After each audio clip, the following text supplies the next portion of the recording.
How fast do we go to a milli if they push through the SBR? I don't think we're going to go from like $100,000 to a million in a month or something. But who knows? The first magic number here is 100K. I think that's going to bring a lot of interest. I think it's going to really explode once that happens. And the cool thing is that there's a lot of different things happening here in the next couple months. A lot. There's going to be some big time announcements. I saw that Hong Kong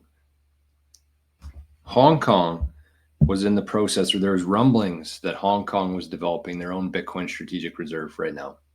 There's another country in the Middle East, I believe, who's going to be announcing how much Bitcoin they have in early December. There's Thanksgiving. People are going to be talking with family, showing each other their Bitcoin balance, their gains.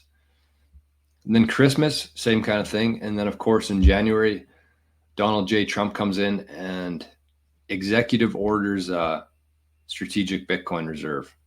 Hey, there you go. Look at that. Oh, somebody just sent in 1,000 sats. If you send in a zap on here, on the YouTube zap machine, make sure you say who it's from. Leave a description or a comment or something. But thank you. Whoever just sent 1,000 sats to Arnie, thank you. So, yeah, I mean, I think that we'll blast past 100,000 pretty quick, but it'll probably take a while. But then once we get to a million, that's the catalyst. That's the third thing that's going to happen. And I talked about this, I think, earlier in the week. I talked about this on Robin's podcast yesterday, but I said there's three things that need to happen where nobody will know what the price of Bitcoin is anymore. Three things. Number one is Wall Street is allowed to play in the game, which they already are. Number two is the US develops a strategic Bitcoin reserve, the most influential country on the planet, which could happen in January, maybe June, maybe not. But I'm not betting against it. Definitely not priced in yet. And number three is when we hit $1 million in Bitcoin, when one Bitcoin equals $1 million, that means that one sat is equal to 1 cent. So all of a sudden, Bitcoin turns into this thing that's completely unaffordable to most people, because most people see Bitcoin, they're like $98,000. I don't even have $90 in my bank account. I'm not going to pay any sort of attention to Bitcoin. Who cares? Those dicks, they can do whatever they want.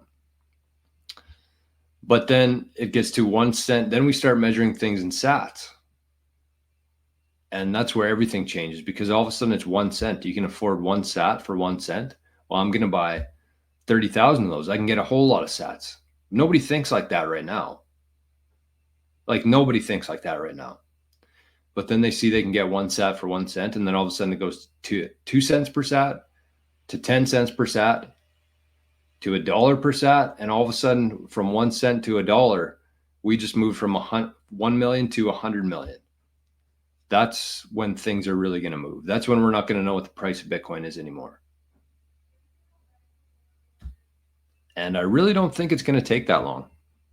If you watched the flood video the other day, that's how things happen. That's how things move. That's how exponential growth kicks in.